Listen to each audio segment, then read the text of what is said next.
another session of Sheen Academy. In this session, I will be teaching you about the law of diminishing marginal utility. Now, the law of DMU, that it is in short, it is called as. Now, अब ये law के बारे में अभी इसका हमेशा याद रखो, इकोनॉमिक्स के अंदर लॉ का 5 हिस्सा होता है. Okay, there are 5 parts of a law. The first will be the introduction of any law. You take in economics any law, there would be 5 parts. Introduction, the statement of the law, then you have the schedule, the graph and the explanation to the law. तो law of DMU का भी 5 part है. मैं इसके अंदर ये session के अंदर पढ़ाऊंगी तुमको introduction of law of DMU.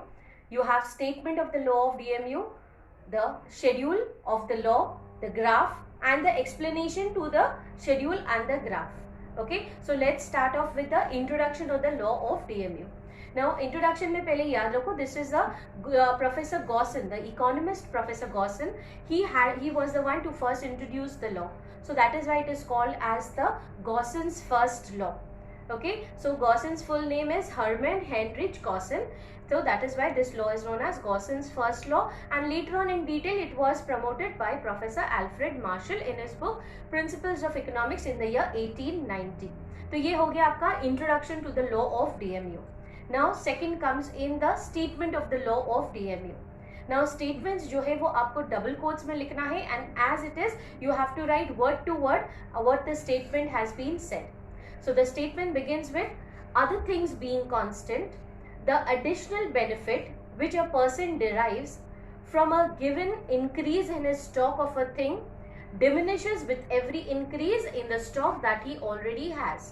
So let me explain you in detail. Other things being constant. अब ये क्योंकि diminishing marginal utility है और ये माइक्रो का हिस्सा है, इसीलिए इसको OTBC other things being constant मतलब जो assumptions है इसका, ये चीजें constant होना चाहिए, changing नहीं होना चाहिए.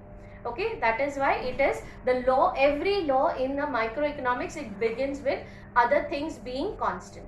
Then later on, the additional benefit which a person derives. Additional benefit मतलब वो जो consumption करता है एक के बाद एक, वो जब उसका increase होता जाता है, addition होते जाता है, पहला, दूसरा, तीसरा, इस तरह से additional benefit है. A person derives from a given increase in his stock of a thing. Given increase मतलब उसका स्टॉक बढ़ते जाता है एक के बाद एक, पहला लेता है वो, सेकंड कंज्यूम करता है, थर्ड कंज्यूम, फोर्थ कंजम्पशन करता है. So that is an increase in the stock of the things. Diminishes with every increase in the stock that he already has. तो उसका जो यूटिलिटी है वो डिमिनिश होता है. स्टॉक उसका इंक्रीज हो रहा है मगर जो यूटिलिटी उसको मिल रही है second unit, third unit, fourth और उसके बाद फिफ्थ और सिक्स, वो यूटिलिटी डिमिनिश होती है. So that is the statement of the law. Now we'll come to the schedule of the law of DMU. अब ये शेड्यूल है, that's a tabular representation of the law.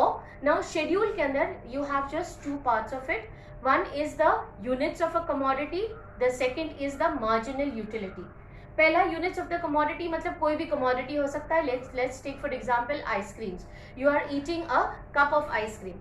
Now the ice cream that you are eating, the first ice cream that you have, the utility that you derive is 10 units.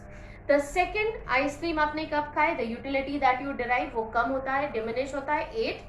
Third ice cream आपने खाए, utility और कम होता है, that is 6 units. Fourth जब आप ice cream खाए, the utility that you have is 4. Fifth unit जब आपने फिफ्थ आइसक्रीम खाए तो आपको यूटिलिटी और कम हो गई, आपकी यूटिलिटी हो गई 2. 6 पे 0 मतलब your stomach is really full, आपको कोई यूटिलिटी इसमें से नहीं मिल रही है. So that is a point of satiety, that means आपको कोई भी यूटिलिटी नहीं मिल रही है, 0. मगर फिर भी अगर आपने 7th आइसक्रीम खाए तो आपको डिस यूटिलिटी मिलेगा मतलब negative, that is -2. Point of satiety के बाद में हमेशा क्या हो जाता है, नेगेटिव मतलब डिस यूटिलिटी मिलता है, दैट इज नेगेटिव यूटिलिटी. ये हो गया आपका शेड्यूल.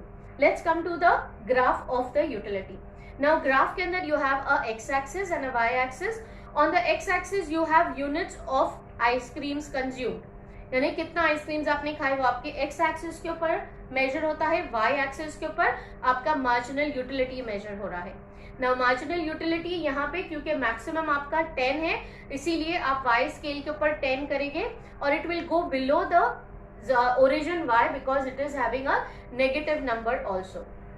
तो आपने 2 2 की स्केल करके y एक्सिस के ऊपर 2 4 6 8 10 मार्क कर दिए हुए हैं. Now plotting of the points. On the first unit you are plotting the 10th, that is first unit के ऊपर आपने 10 किए, सेकेंड पे 8 एंड कंसेक्यूटिवली बाकी का सब आपने मार्क्स करे पॉइंट. और नेगेटिव जो है आपका 7th यूनिट पे आपने -2 किए and then you draw the line. Now you get a marginal utility curve that is downward sloping. Marginal utility curve जो आपको मिला है वो डाउनवर्ड स्लोपिंग है, और जो 6th यूनिट के ऊपर जो x एक्सिस को टच कर रहा है that is the point of maximum satisfaction. उसके बाद डिसयूटिलिटी मिलता है. जो नीचे का हिस्सा है x एक्सिस के नीचे का हिस्सा वो आपका डिसयूटिलिटी का है. Okay, so this is the schedule on the graph of diminishing marginal utility. Now अब इसको आप एक्सप्लेन कैसे करेंगे. Now explanation of the law. Now first जो है पॉइंट, आप इसको पॉइंट वाइज एक्सप्लेनेशन कर सकते हैं. The first point, on the x axis and the y axis, the x-axis units of commodities consumed is measured, and on the y-axis you have marginal utility. Second point, marginal utility is plotted on the graph as per the schedule. So you have to write that the marginal utility जो आप points बना रहे हैं वो schedule के हिसाब से उसको plot किया हुआ है and you get a marginal utility curve. The third point, we get a marginal utility curve which slopes downwards from left to right. Marginal utility curve आपका डाउनवर्ड स्लोपिंग मिलता है, मतलब लेफ्ट टू राइट अगर आप जाएंगे तो वो नीचे की तरफ स्लोप होता है. Then the fourth point, this shows that marginal utility curve goes on diminishing with every increase in stock. That means what, marginal utility diminish होता है, तभी तो ये लॉ का नाम है डिमिनिशिंग मार्जिनल यूटिलिटी.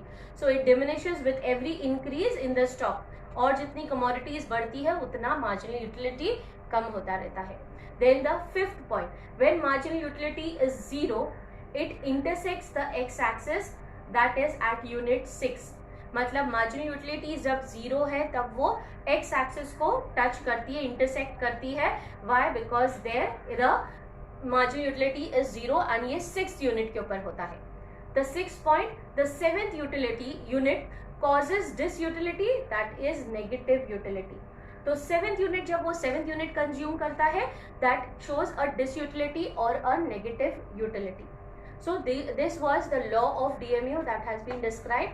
अब हर लॉ का अजम्पशन और इसका एक्सेप्शन भी होता है which I will be discussing in the next video. Any questions you have relating to the law of DMU, you can ask me in the comment box. Thank you. Have a nice day.